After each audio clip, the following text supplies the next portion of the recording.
여러분 안녕하세요. 여러분들이 투표를 해주신 대로 오늘은 에스프레소 머신의 그 선택하는 방법, 심화 과정입니다. 어떻게 생겼는지를 조금 더 자세히 설명드릴게요. 지난번에 좀 굉장히 많은 것을 스킵하면서 넘어갔는데 그래도 복잡했을 거예요. 그것도 왜 그만큼 알아야 돼 라고 생각하시는 분들이 있는데 사실 되게 그 거금 들여서 사는 머신인데 안에 뭐가 들었는지도 모르고 사면 사실 돈이 아깝잖아요. 그러니까 충분히 안에 들어있는 게 내 돈의 값어치에 합당한지를 판단하셔야 되니까 제가 오늘은 좀 더 디테일하게 설명을 해드릴게요. 아마 지금 이 영상을 보시고 계신 분들은 굉장히 좀 매니아층이실 것 같아요. 저는 뭐 이 채널이 엄청나게 유명해질 거라고 바라진 않습니다. 제가 하는 컨텐츠 자체가 굉장히 매니아적인 거기 때문에 어쨌건 지금 이 영상을 보신다고 했으면은 벌써부터 커피를 벌써 맛있게 만드시는 분들도 있을 거고, 아니면은 벌써 에스프레소 머신이 있는데 새로운 좀 좋은 머신을 고르기 전에 좀 하이엔드 에스프레소 머신에서는 어떤 것이 가격 차를 벌리는 것인지 되게 막 궁금하실 거예요. 그래서 저한테도 보통 이제 댓글에 달리는 게 뭐 이 머신 어떤 거예요, 저 머신 어떤 거예요 이렇게 물어보시는데 저 다 안 써봤거든요. 저는 지금 로켓 지오또랑 몇 개 안 돼요, 제가 써보는 게.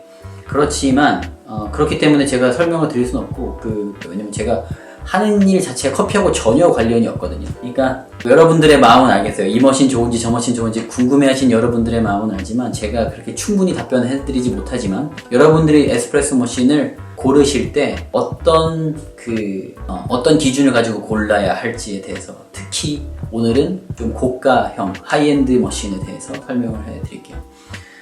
이거는 고가 중에서 저렴한 편이라고 해야 될까요? 뭐 라마르조코 뭐 이런 애들은 700만원 정도 하니까, 가정용인데도.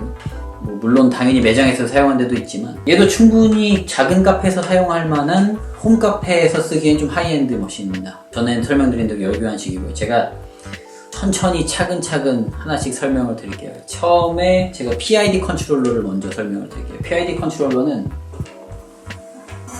여기 있어요. PID 컨트롤러. 그러니까 모든 머신이 PID 컨트롤러를 가지고 있지 않아요. 하지만 PID 컨트롤러가 에스프레소 머신에서는 특히 프로슈머라 그러죠. 프로는 아니고 아마추어인데 굉장히 연구도 많이 하고 취미 활동을 열정적으로 하는 사람들을 프로슈머라고 보통 말을 하더라고요. 만약에 여러분들이 굉장히 에스프레소에 대해서 연구를 굉장히 많이 하고 싶고 내 에스프레소 맛을 향상시키고 싶으시다라고 하시는 분들은 PID 컨트롤러가 있는 머신을 고르시는 게 좋아요. PID 컨트롤러가 왜 필요한지는 지난번 영상에 짧게 다뤘는데 온도 조절 때문이거든요. PID 컨트롤러가 없는 머신들은 최고점과 최저점의 온도만 측정해서 보일러 온도가 최고점을 다다랐을 때 보일러를 끄고, 보일러 온도가 최저점을 다다랐을 때 보일러를 켜고 하면서 보일러가 이렇게 온도가 흔들리면서 관리가 되기 때문에 정확하게 내가 원하는 온도를 맞출 수가 없어요. 하지만 PID 컨트롤러는 유저가 목표하는 온도를 설정해 놓고 그 온도에 맞게 보일러를 살짝 켜기도 하고 세게 켜기도 하고 아예 끄기도 하고 이런 식으로 관리를 하면서 힘 조절을 하면서 정확하게 온도를 맞추는 게 PID 컨트롤러가 하는 일입니다. 그러니까 PID가 뭐냐면, 오늘은 굉장히 디테일하게 한다 그랬죠. P는 Proportional 필터고요, I는 Integration 필터고요, 그리고 D는 Differential 필터예요. 전부 다 어려울 것 같은데, 그러니까 Proportional은 비례라는 말이고, Integration은 인테그랄 들어보셨죠? 인테그랄 이게 수학 시간에 미분 적분 배우시잖아요. 적분 필터고요. 그리고 D는 미분 필터예요. 그래서 이 뭔 개소리야! 이걸 다 당연히 외우실 필요 없어요. P는 보일러의 온도가 내가 맞춰준 온도보다 올라갔다 그러면은 보일러 온도를 낮추고, 보일러 온도가 내가 다음번 측정했을 때 내가 원하는 온도보다 낮아 있다 그러면 다시 보일러를 켜고, 이런 식으로 하기 때문에 보일러가 이렇게 그 중간값, 유저가 원하는 값을 맞췄다면 보일러의 온도가 이렇게 흔들리게 돼요. 그런데 I 팩터는 어떻게 되냐면, 이렇게 흔들리는 값을 시간으로 적분을 해요. 그래서 이거를 제가 적분으로 풀 수는 있지만, 이 뭔 개소리야! 이렇게 흔들리는 거, 한마디로 유저가 원하는 목표 지점에서 올라갔다가 떨어지고 이것을 잡으려고 올라간 점에서부터 떨어지지 않도록 계속 유지를 합니다. 한번 올라갈 수는 있는데 밑에 점으로 엔간하면 잘 안 떨어지긴 떨어져요. 어떻게 I 값을 이 적분값 설정하느냐에 따라 떨어지는데 최대한 안 떨어지게 하는 거예요. 그래서 PI 값만 해도 처음에 한번 온도가 최고점을 찍은 다음에 계속 같은 값을 유지하도록 만들 수가 있어요. 근데 그래서 PI 필터라는 걸 쓰기도 하거든요. 그래서 P 필터가 있고, PI 필터가 있고, 그리고 D 필터는 뭐냐면, D 필터는 P 값하고 I 값 같은 경우에는 앞으로에 있을 목표 값을 예측하고 구동한다고 하면 D 값은 지금 당장의 것밖에 몰라요. 미분 같은 경우에는 온도가 변화를 얼마만큼 하는지만 측정을 해요. 너무 많이 변하지 않도록 측정한다기보다 그렇게 걸러내게 돼요. 그래서 최고점을 찍지 못하게 하고 곧바로 유저가 원하는 타겟 값으로 들어가게 하는 거죠. 그래서 I까지만 해도 되지만 PI까지만 해도 되지만 I로 해서 유저가 원하는 목표 온도까지 도달하는데 시간이 너무 오래 걸려서 D 값을 정하게 되는 거예요. 그래서 D 값을 정하게 되면 유저가 원하는 온도까지 정말 효율적으로 올라갈 수 있게 합니다. 물론 PI, D 값이 정확하게 튜닝이 되어 있어요. 조율이 잘 되어 있어야 돼요.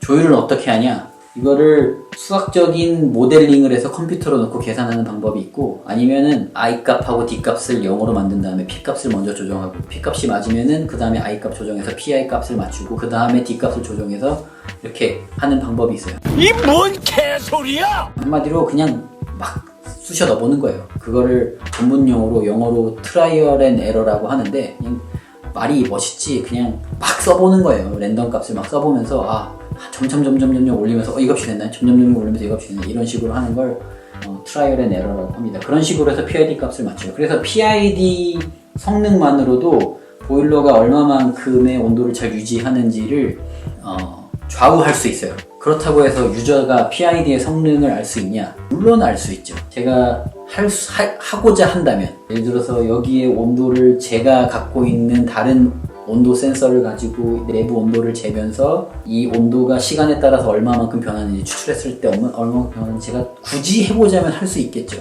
근데 그걸 뭐하러 합니까? 그냥 우리는 소비자로서 회사를 믿는 거예요. 이 정도면 PID 컨트롤러가 됐다라고 하면 잘 관리하겠거니, 그리고 여기서 그냥 PID 컨트롤러의 성능을 우리가 본다기보다 유저가 PID 컨트롤러가 있다 없다를 가지고 PID 컨트롤러가 있는 머신을 사냐 안 사냐의 판단 기준은 내가 추출 온도를 아니면 보일러의 온도를 내가 원하는 대로 제어하고 싶다라고 하시는 분들만 PID 컨트롤러가 있는 걸 사시면 돼요. 만약에 여러분들이 에스프레소에 벌써 빠져 계시다, 점점점 연구를 하고 싶으시다 라고 하면 PID 컨트롤러가 있는 머신을 추천드립니다.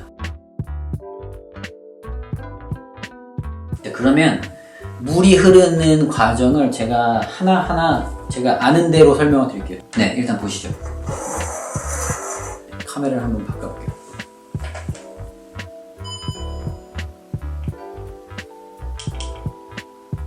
짠.